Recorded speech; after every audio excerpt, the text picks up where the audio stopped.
Intel yang digaji oleh negara dari uang rakyat untuk menjaga kedaulatan negara kesatuan Republik Indonesia supaya drone laut Cina tidak masuk ke tanah kita. Viral, Ustadz Abdul Somad ngamuk sama Intel. Kayak terlalu naif mengelola negaranya, jadi saya gergetan gitu ya. Bahkan nggak usah begitu, 2024, saya ngomong 2024, calonnya siapa sebutin, nggak satu pun paham beginian gitu ya. Saya kadang-kadang ya Allah, masa negara Indonesia nih pemimpinnya gitu amat sih, terlalu kasual gitu loh, dan nggak baca buku, nggak punya think tank, orang di sekelilingnya nggak sensitif terhadap rakyat. Intel yang digaji oleh negara dari uang rakyat untuk menjaga kedaulatan negara kesatuan Republik Indonesia supaya drone laut Cina tidak masuk ke tanah kita, supaya negeri kita tidak dijajah sebagaimana dulu dijajah oleh Belanda dan Jepang. Itu tugas pokok mereka. Betul? Jangan sampai kalian salah pikir, saudara-saudaraku. Kalian bukan musuhku, kalian saudara-saudaraku. Kita sama-sama cinta NKRI ini, kita sama-sama cinta dengan negara ini. Bedanya jalannya saja yang berbeda.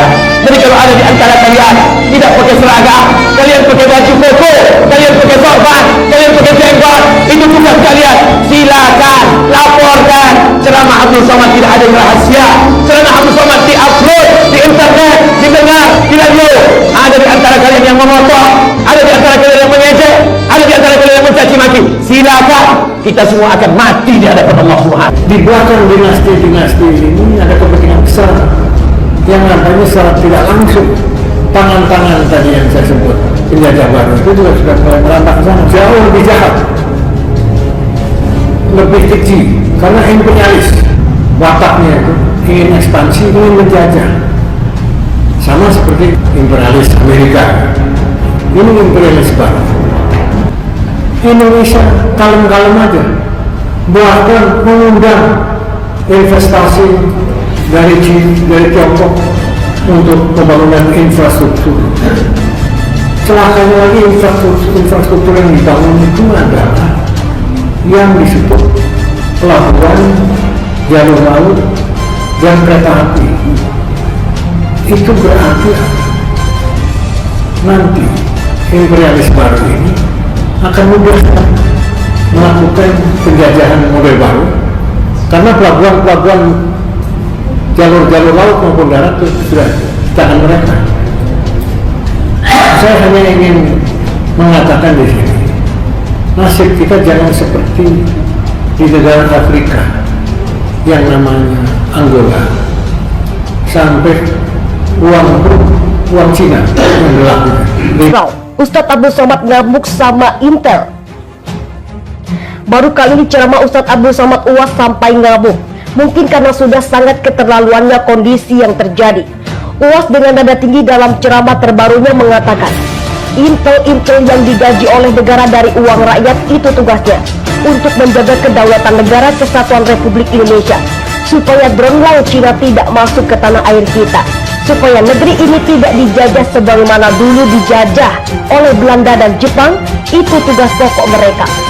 Jangan sampai kalian salah pikir, saudara-saudaraku. Kalian bukan musuhku, kalian saudara-saudaraku. Kita sama-sama cinta dengan negara ini, bedanya jalannya saja yang berbeda. Jadi kalau di antara kalian tidak pakai seragam dinas, kalian menyamar, pakai baju koko, kalian pakai sorban, jenggot, itu tugas kalian. Silahkan laporkan. Ceramah Ustadz Abdul Somad tidak ada yang rahasia. Kita semua akan mati di hadapan Allah Subhanahu wa Ta'ala. Bahkan hanya sedang menghadapi konflik dengan Taiwan, Cina pun juga menghadapi konfrontasi dengan sejumlah negara. Bahkan dalam kondisi seperti saat ini, Cina sempat mengungkapkan keinginannya untuk bisa berkuasa di kawasan Laut Cina Selatan. Dengan demikian, banyak negara-negara di sekitar Laut Cina Selatan seperti Indonesia dituntut untuk semakin memperketat keamanan perbatasan. Vietnam keberatan. Beberapa lalu, ketika Cina menggelar latihan militer di Laut Cina Selatan, Vietnam langsung ajukan keberatan dan mengajukan surat protes. Vietnam mengatakan latihan militer itu merusak hubungan Cina dengan Perhimpunan Bangsa-Bangsa di Asia Tenggara ASEAN. Vietnam dan Filipina saat konferensi tingkat tinggi ASEAN ke-36 pada Jumat minggu lalu menyampaikan kekhawatiran terhadap kemungkinan China memanfaatkan situasi pandemi COVID-19 untuk meningkatkan aktivitas di Laut Cina Selatan, wilayah yang disengketakan China dengan beberapa negara di Asia Tenggara. China pada Rabu 6 Januari 2020 memulai latihan militer yang digelar selama 5 hari di perairan dekat Kepulauan Paracel. Perairan itu diklaim oleh Vietnam dan China. Latihan militer tersebut diumumkan pada 27 Juni oleh Badan Keamanan Maritim Hainan, Provinsi Pesisir Selatan China. Latihan militer China di sekitar Paracel merupakan pelanggaran serius terhadap kedaulatan Vietnam, kata juru bicara Kementerian Luar Negeri Vietnam, Le Thi Hang, saat jumpa pers Kamis 2 Januari 2020. Latihan tersebut membuat situasi semakin rumit dan merusak hubungan antara China dan ASEAN, kata dia. Hang mengatakan, Vietnam telah menghubungi China dan melayangkan nota diplomatik yang menentang latihan militer itu. Kami meminta China berhenti mengulang aksi serupa di Laut Cina Selatan, kata dia. Muldoko mengatakan, Indonesia pilih diplomasi terkait Laut Cina Selatan. Sementara itu, mantan Panglima TNI Jenderal TNI Purnawirawan Muldoko mengatakan, Indonesia akan mengambil langkah diplomasi manakala terjadi sengketa di Laut Cina Selatan, sesuai dengan doktrin politik luar negeri bebas aktif. Sesuai doktrin politik luar negeri yang bebas aktif, Indonesia akan melakukan pendekatan diplomasi untuk kelangsungan perdamaian di kawasan itu, kata Muldoko pada acara PYC 4 tahun anniversary webinar series dengan topik geopolitik energi di Laut Cina Selatan, kekuatan diplomasi di Jakarta Sabtu. Hingga saat ini, wilayah Laut Cina Selatan menjadi perebutan beberapa negara, khususnya China dan Amerika Serikat.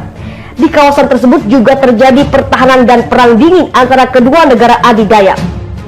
Secara geopolitik, Indonesia berada pada posisi strategis dalam persoalan Laut Cina Selatan.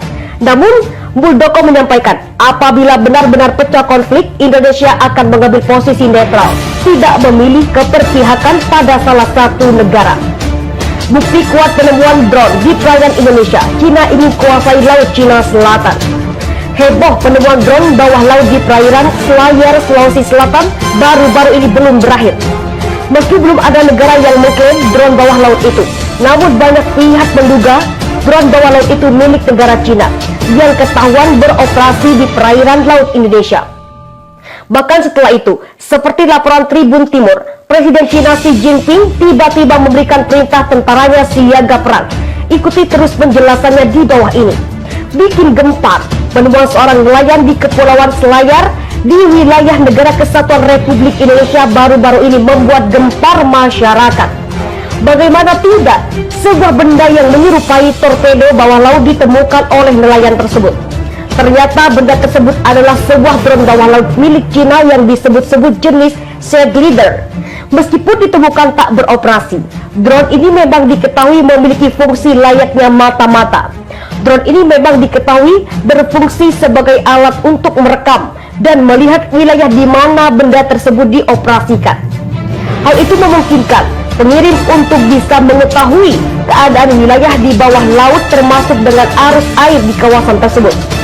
Seorang analisis militer yang bertempat di Australia pun menyebutkan drone itu memang bisa digunakan sebagai mata-mata.